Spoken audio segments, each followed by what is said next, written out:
nous amorçons la dernière ligne droite de cette émission consacrée aujourd'hui au thème justice et lutte contre la corruption. Le plateau n'a pas changé. Monsieur Emmanuel Fessi représente le candidat Paul Biya, Monsieur Victor Onana représente le candidat Akere Mouna et Monsieur Claude Assira est modérateur dans cette émission. Il est enseignant et avocat. Avant de marquer la pause, il y a une question qui interpelle quand même M. Persien. M. Assira, pensez-vous que la pratique judiciaire soit différente selon qu'on se trouve en zone dite francophone ou en zone anglophone? Qu'est-ce que vous répondez? Oui, d'ailleurs, je pense d'ailleurs que la zone anglophone nous a apporté beaucoup de choses. Par exemple, lorsqu'il y a une arrestation qui est arbitraire, il y a une procédure, ce qu'on appelle la procédure d'habeas corpus, qui permet de saisir le président du tribunal de grande instance sur la base d'une requête. Vous arrivez à faire la démonstration qu'on n'a pas respecté les dispositions légales ou bien qu'un texte ou une disposition du code de procédure pénale a été évolué et on libère des gens. Donc, le Cameroun a la chance d'avoir la richesse aussi bien du droit anglais que du droit français. Et je dois dire également, on va peut-être en parler, l'acte uniforme OHADA également a été très importante. Vous en avez parlé, esquissé un mot tout à l'heure sur les revendications des avocats anglophones qui avaient tort sur le fait qu'en fait, c'était déjà traduit en anglais. Et c'est le Cameroun qui a... Vous parlez de la grève qu'ils ont faite oui, ça a commencé... et qui a été l'élément déclencheur. Oui, ça a commencé sur le fait d'une absence de culture. Ils ne savaient pas de quoi il s'agissait. Vous êtes sûr que tout ce beau monde-là soit resté ensemble? Je vous dis que les avocats ne savaient pas. L'acte uniforme était traduit en anglais. Et si vous regardez le 14 avril 2008, la personne qui est allée au Canada pour exiger que, en disant, mais le Cameroun, vous savez que le Cameroun est un pays anglophone, on a mis l'anglais, on a mis également l'espagnol, on a mis le portugais. C'était le 14 avril 2008. C'était Kamtoké candidat qui était ministre délégué à la justice qui était allé le défendre. Donc, sur un certain nombre de choses, des revendications ont été faites, je dis, sur, j'allais dire, l'illettrisme d'un certain nombre d'avocats qui ne savaient pas de quoi il s'agissait. On est parti sur une mauvaise idée. Après, ça a déclenché et on en parlera peut-être tout à l'heure. C'était une question de M. Essomba Jackson qui nous écrivait de Ngaoundéré. M. Assira, il y a eu des états généraux quand même dans ce pays où on a pris un certain nombre de décisions. On a dit par exemple que les magistrats seront élus par le père. Par exemple, à la date d'aujourd'hui, est-ce que c'est appliqué comme ça? Je ne sais pas si les États généraux ont été un projet, je pense une très très bonne idée d'ailleurs au demeurant. Les États généraux étaient censés être une sorte de grand-messe, d'abrapalabre, encore une fois, où toutes les professions judiciaires, et je pense au-delà, seraient arrivées pour mettre sur la table les difficultés auxquelles elles étaient confrontées et éventuellement les solutions. Idée, hein? Bien entendu, tout à fait. Mais je crains que la crise anglophone, passant par là, ait un peu remis les choses dans les tiroirs. Voilà, c'est cette situation-là. La crise anglophone, je pense que ça n'empêche pas, encore une fois, je vous disais tout à l'heure, mon vœu, mon espoir fort, parce que je pense que la justice, dans tous les pays du monde, et depuis la nuit des temps, la justice a toujours été l'élément qui permettait la pacification des rapports, c'était l'élément qui permettait aux uns et aux autres d'avoir la limite à ne pas franchir. Or, j'ai toujours peur qu'ici au Cameroun, on joue un peu avec les allumettes.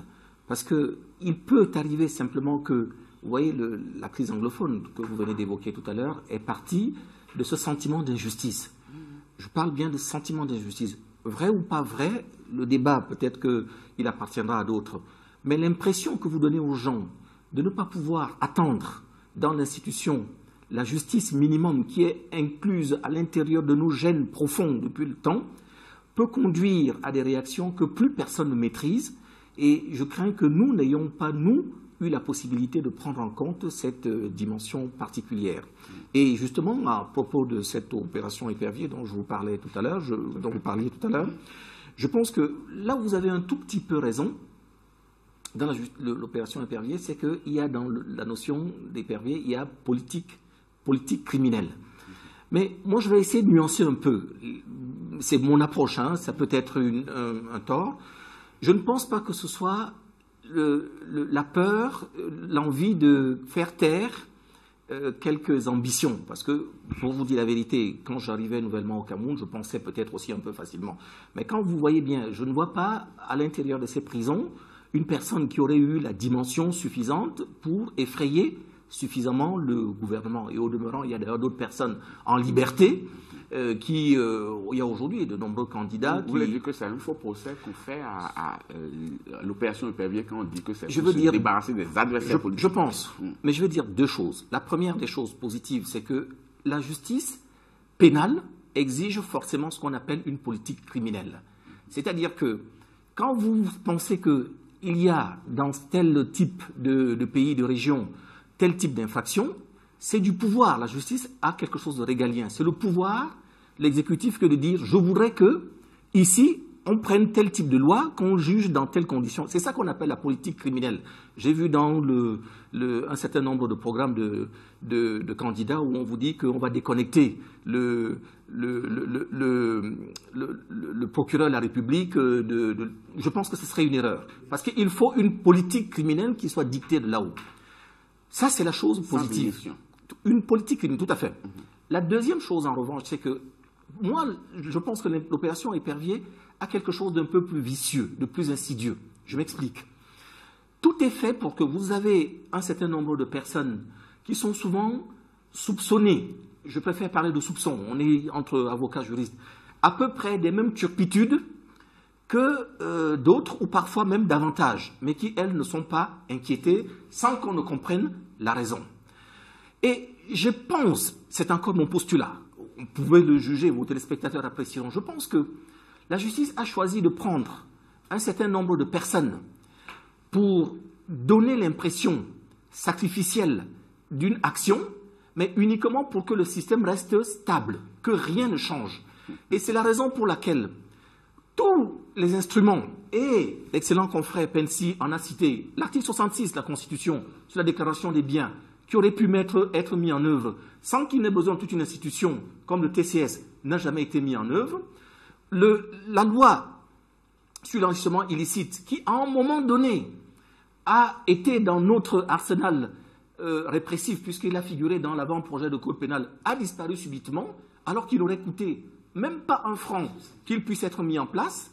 De la même façon, aujourd'hui, la possibilité de laisser le procureur de la République se saisir a été complètement, le procureur est aujourd'hui complètement court-circuité parce que les centres de saisine du parquet sont le contrôle supérieur de l'État, la CONAC, la NIF, etc., qui ne peuvent émettre que des rapports, lesquels sont renvoyés dans des services compétents, qui peuvent alors, après, à leur guise, décider d'activer ou de ne pas activer. Pourtant, il eût été plus facile de laisser le procureur simplement dans l'exercice de sa fonction judiciaire pour que les choses puissent être, à mon avis, beaucoup mieux faites. Pourquoi ces petites mesures qui ne coûtent rien, qui sont à la portée de tous, dont on a vu les effets positifs ailleurs, ne peuvent pas être mis en place ici, simplement pour mettre en place un tribunal criminel spécial qui juge, qui condamne sévèrement, à tort ou pas, sans que ça n'ait aucune conséquence sur la vie quotidienne. La preuve, c'est que le niveau de la corruption, je pense que si on avait un indice de perception, il y a des institutions qui ont des indices de perception, doing business, etc., qu'ils publient tous les jours. L'indice de perception n'a quasiment pas bougé au Cameroun aujourd'hui. L'indice de perception de la corruption. Voilà. Merci, M. Assira. En début d'émission, nous avons posé une question à nos téléspectateurs. Faites-vous confiance à la justice camerounaise? Cela nous permet quand même d'établir un sondage dont vous aurez les résultats tout à l'heure vers la fin de l'émission. Mais avant, on va demander à M. Onana, au vu de tout cela, on voit clairement qu'il y a de petits indicateurs qu'on aurait pu insérer dans le code pénal pour pouvoir obtenir des résultats de manière optimale. Mais pourquoi ne l'a-t-on pas fait? Parce qu'on a dit, par exemple, il y a un certain nombre d'aspects qui ont disparu rapidement de l'arsenal. À qui ça profite, cette disparition-là, en fait? Je crois que l'analyse que venait de faire Maître Assira est profondément juste. Elle est profondément juste. Je mettrais tout simplement peut-être un bémol, c'est au niveau de la politique criminelle, qui serait du seul ressort de l'État. Certes, c'est du politique, c'est le politique qui doit définir un certain nombre de choses. Mais c'est la loi qui doit façonner la manière de réagir de la justice. Ce n'est pas la politique criminelle qui est pensée par les gens qui n'ont pas nécessairement droit au chapitre avec de la justice qui doivent maintenant donner des ordres. Et c'est ça malheureusement qui est notre cas. Les lois sont votées à l'Assemblée. Les lois sont votées à l'Assemblée. Et dès qu'elle est votée, c'est maintenant du ressort du magistrat.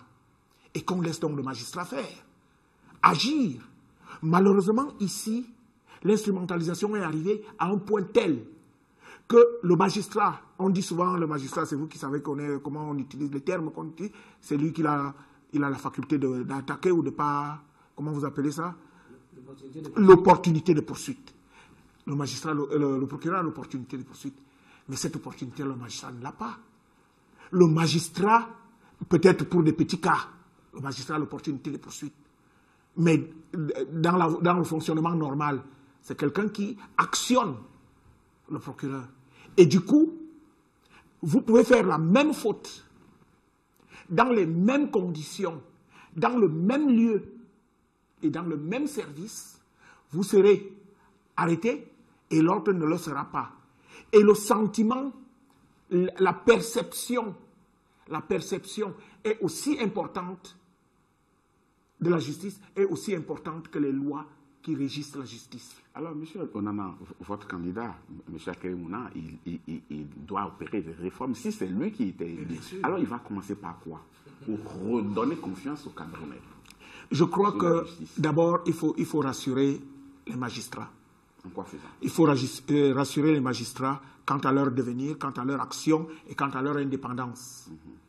Parce que l'épée de Damoclès qui pèse sur les magistrats fait que le magistrat soit s'auto-censure, soit oublie même son indépendance.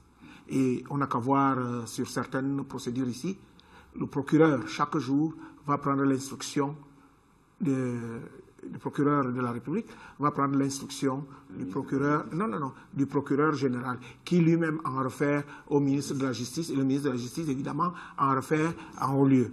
Donc, vous voyez très bien que le système n'est pas bon. Et il y a un élément qui entrave, qui fait que cette situation-là perdure, c'est le Conseil supérieur de la magistrature. Tel qu'il est aujourd'hui organisé, il ne permet pas cette indépendance de la justice au Cameroun. Parce que chaque magistrat, et c'est humain, voudrait voir sa carrière évoluer. Or, les carrières évoluent pas nécessairement en fonction des aptitudes ou en fonction du nombre de dossiers ou même en fonction... Bon, ces derniers temps, il y a un peu question d'ancienneté, mais sauf que l'ancienneté, à elle seule, ne suffit pas.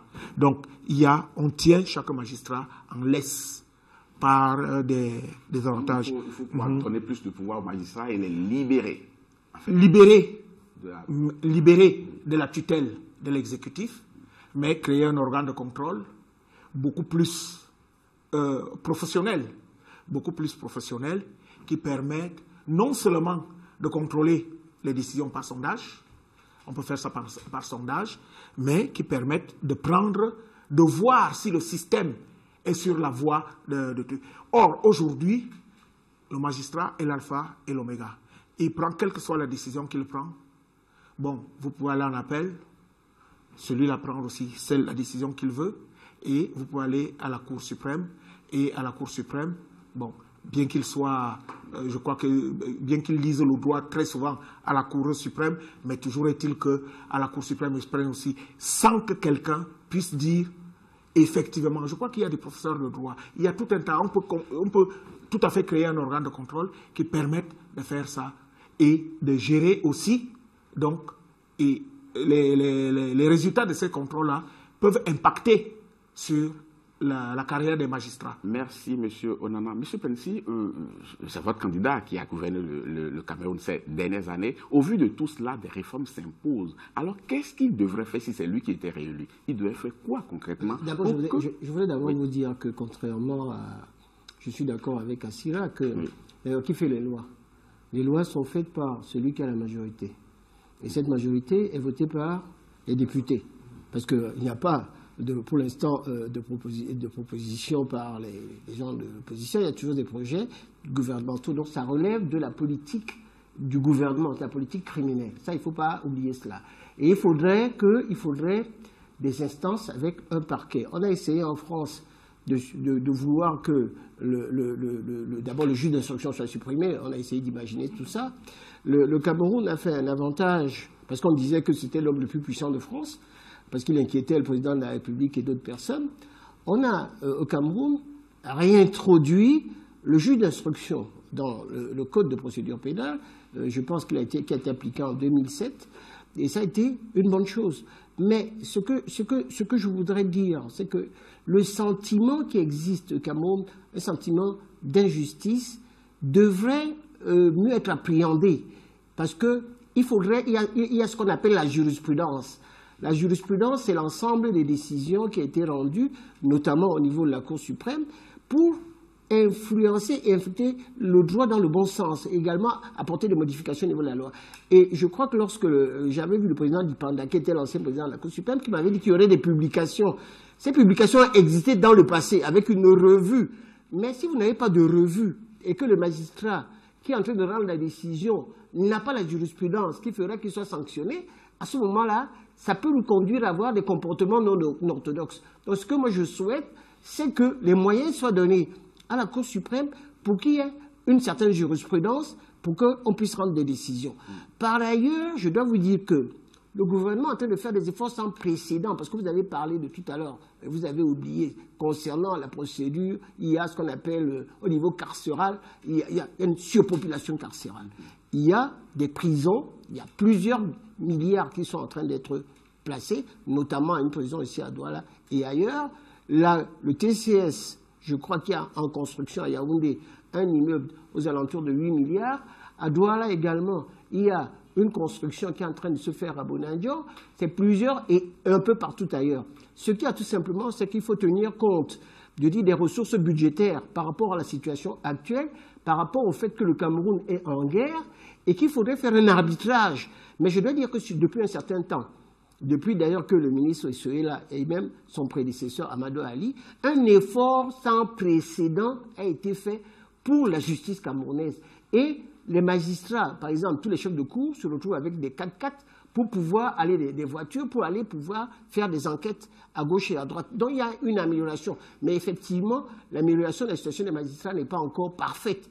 Et sur les indices qui ont été faits par les institutions internationales, les faibles salaires est un élément de corruption. Ça, c'est au niveau des indices, au niveau des Nations Unies, et que ça, il faudrait le faire. Mais par rapport à l'indice des magistrats est un indice qui est important, il faudrait l'améliorer. Par ailleurs, ce qui est important, c'est, j'allais dire, la compétence des magistrats. Il faudrait faire en sorte que, et le ministère, et le ministre est en train de le faire, à la demande du président de la République. Je crois d'ailleurs qu'Assira peut-être a été pris parmi un certain nombre de personnes pour pouvoir donner des cours, pour améliorer la performance des magistrats, pour qu'ils rendent des décisions qui soient meilleures. Mais tout cela, évidemment, c'est quelque chose qui prend du temps. Des réformes sont en train d'être faites pour que les Camerounais n'aient pas le sentiment qu'il y a une injustice. Et ça, c'est le droit. Parce que le président de la République, dans un pays où il n'y a pas de justice, il n'y a pas de démocratie et il n'y a pas de paix. Et vous savez très bien que le président de la République est mendiant de la paix. Merci, M. Pensy. M. Sira, quand vous écoutez les propositions que font les uns les autres, je parle des candidats, est-ce que vous dites que la justice camerounaise a de beaux jours devant elle? Je crois qu'il ne faut jamais désespérer de rien du tout. Quand on dit la justice c'est un nom, c'est une institution. Une hirondelle n'a jamais fait le printemps. Il n'y a de vie que ce que les êtres humains qui sont derrière veulent bien lui donner, lui insuffler. Moi, je leur propose, tous autant qu'ils sont, personne ne détient la vérité absolue. J'aurais déjà aimé, la première des choses, que le prochain président de la République puisse être un peu plus œcuménique, qu'il essaye d'écouter les uns et les autres, chacun lui apportera certainement un peu de sa vérité. Mais peut-être qu'au nom de ces vérités, si on pouvait essayer d'envisager une chose fondamentale qui est la responsabilité du magistrat. Tant que le magistrat, qu'il soit français ou autre, camerounais ou n'importe quoi, tant qu'il n'a pas sur lui le jugement ou disciplinaire, ou civil, ou autre, ne risque pas, parce que la responsabilité, elle est consubstantielle à un pouvoir. Quand vous avez le pouvoir de changer la vie des gens, de changer leur liberté d'aller, de venir, d'agir sur un élément aussi important, vous ne pouvez pas le faire comme ça, sans que derrière, vous n'ayez un compte à rendre à qui que ce soit. Donc, je pense que cet élément-là, si les candidats, aujourd'hui, devaient pouvoir... naturellement, c'est une question qui est extrêmement subtile, parce qu'il faut chercher à savoir également à partir d'où la sanction, lorsqu'elle est appliquée, ne risque pas de devenir elle-même une difficulté, un frein à la liberté dont on a besoin pour le juge indépendant, tout à fait. Et puis la deuxième chose que je propose peut-être, c'est qu'on essaie également de voir dans quelle mesure il est possible d'insuffler aux juridictions quelques personnes. Il y a beaucoup d'instances dans lesquelles vous n'avez pas de magistrats professionnels. Moi, je pense que si les juges étaient élus et s'il y avait à l'intérieur des juges, des juridictions, un certain nombre de citoyens, de personnes qui viennent un tout petit peu changer le petit ronron et le petit confort habituel du juge, je pense que ça pourrait peut-être essayer de faire bouger les choses. Mais si vous voulez, de mon point de vue, les choses ne peuvent pas rester en l'état parce que lorsque vous avez un système qui a fonctionné sur des bases qui sont les siennes, il peut difficilement se remettre en cause, sauf à se faire harakiri. Merci, M. Assira. M. Pensy, vous aurez la parole dans quelques instants. Je voudrais juste quand même donner les résultats du sondage. Je rappelle à nos téléspectateurs qu'à chaque émission, nous réalisons un sondage. La question qui a été posée à nos téléspectateurs aujourd'hui, c'est « Faites-vous confiance à la justice camerounaise ?» Avec 3 propositions de réponse. 1, tout à fait confiance. 2, plutôt confiance. Et troisièmement, pas du tout confiance. Regardez les résultats qui s'affichent. Il se fait que nous avons 5% de tout à fait confiance, 11% de plutôt confiance et 84% de pas du tout confiance. Ce qui ne semble pas s'éloigner de ce que nous avons dit sur ce plateau ici. Monsieur Pensy, vous avez la parole pour commenter même les résultats de ce sondage et puis apporter la précision. Oui, je crois que ça reflète le sentiment d'injustice que vivent les gens. Ce sentiment d'injustice est également accentué par les lenteurs judiciaires. Nous n'en avons pas parlé. En France, vous avez ce qu'on appelle le juge de mise en état qui peut faire en sorte qu'on puisse rendre des décisions rapidement. Si une décision au Cameroun, par exemple, vous allez devant le juge avec les renvois des avocats, la mauvaise foi, les magistrats, etc., vous arrivez à avoir une décision qui dure 15 ans. Pour arriver à la Cour suprême, et si vous vous exécutez, ça dure 20 ans. C'est quelque chose qui existe. Et vous avez également autre chose qui est horrible, c'est-à-dire, il faudrait que vous ayez, en France, c'est à partir de la sommation que les intérêts commencent à être comptabilisés dans le cadre d'une affaire. Vous avez 20 millions, vous demandez, vous faites une sommation. Ici au Cameroun, il faut attendre qu'il y ait la décision qui sera rendue et que vous fassiez une signification commandement pour faire la computation des intérêts. Donc ça favorise... On est en train de conclure l'émission comme ça, vous avez encore 30 ça favorise le débiteur de mauvaise foi. Oui. Ce que je voudrais également dire ailleurs, c'est que les gens, vous ne parlez que des affaires pénales.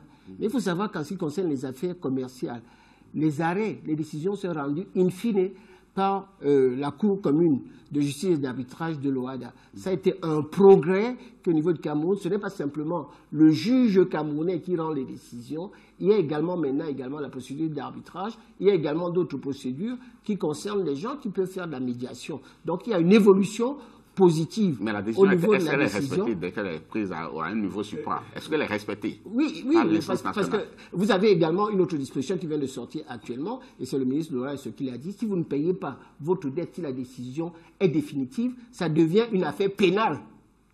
Et vous allez en prison pour n'avoir pas exécuté une décision. Merci beaucoup, M. Pensy. Concluez rapidement, M. Onana. Je voudrais dire que j'ai parlé tout à l'heure de ce fameux organe, justement, qui allait dans le même sens que ce que venait de dire Maître Assira.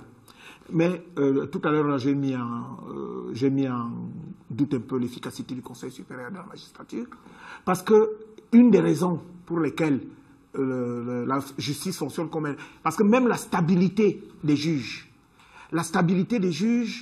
est une chose qui hypothèque gravement la justice dans notre pays. Chaque fois qu'il y a réunion du Conseil supérieur de la magistrature, il y a certainement un mouvement. Il y a un mouvement qui se suit pour les magistrats. Et de quelle nature? Des mouvements entre des juridictions, des affectations, et ainsi de suite. Et cela, je l'ai vécu, je le vis, parce que sur une même procédure, il y a déjà eu peut-être 6 juges qui sont passés, et du coup, d'année en année, on s'aperçoit qu'une même affaire peut durer 10, 15 ans, parce que justement, c'est l'une des réformes qu'on doit apporter aussi. À cette partie des propositions de votre candidat, Keremouna. Oui, bien sûr. Merci. Monsieur Assira, à vous de conclure cette émission par rapport à tout ce que vous avez entendu. Oui. Commentez également le résultat du sondage. Je pense que ça peut se fait très facilement. Une conclusion sur ce que nous venons de dire, c'est que la justice est une chose beaucoup trop importante pour qu'elle puisse être laissée entre les mains d'amateurs ou d'irresponsables. Merci beaucoup, Monsieur Assira. Merci beaucoup, Monsieur Pensi. Et merci beaucoup également, Monsieur Onana. Vous avez dû le constater, chers téléspectateurs, il y a un siège qui est resté vide tout le long de cette émission. Effectivement, ce siège était réservé aux représentants du candidat Maurice Kamto. Hier, pour ceux qui ne le savent pas, hier, nous n'avions pas invité le représentant du candidat Maurice Kamto, mais il s'est invité lui-même et a voulu venir sur ce plateau, ce qui n'était pas possible. Vous avez dû constater dans l'émission d'hier que tous les sièges étaient occupés, tout a été bien organisé, mais on leur a dit gentiment qu'il fallait qu'ils reviennent aujourd'hui. Ils ne sont pas venus.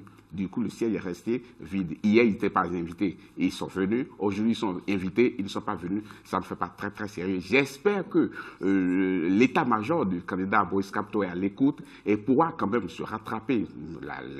Les postes, les places sont encore libres. Il peut se signaler. Même si éventuellement, il ne pouvait pas, pour X ou Y raison, arriver sur ce plateau, qu'il nous le fasse dire, on pourra quand même réattribuer le siège à un autre candidat. Il y en a 9 dans cette émission. Merci beaucoup à vous tous d'avoir participé à cette émission. Et chers téléspectateurs, demain, on aura encore notre débat sur le thème emploi et lutte contre le chômage. Emploi et lutte contre le chômage. Vous pouvez déjà commencer par nous envoyer des réactions. Nous en tiendrons compte dans la préparation de cette émission. Ainsi se referme définitivement cette émission. Merci beaucoup de l'avoir suivi. Merci à l'équipe de production et de réalisation. Nous vous laissons en compagnie des programmes d'Africa 24. À demain.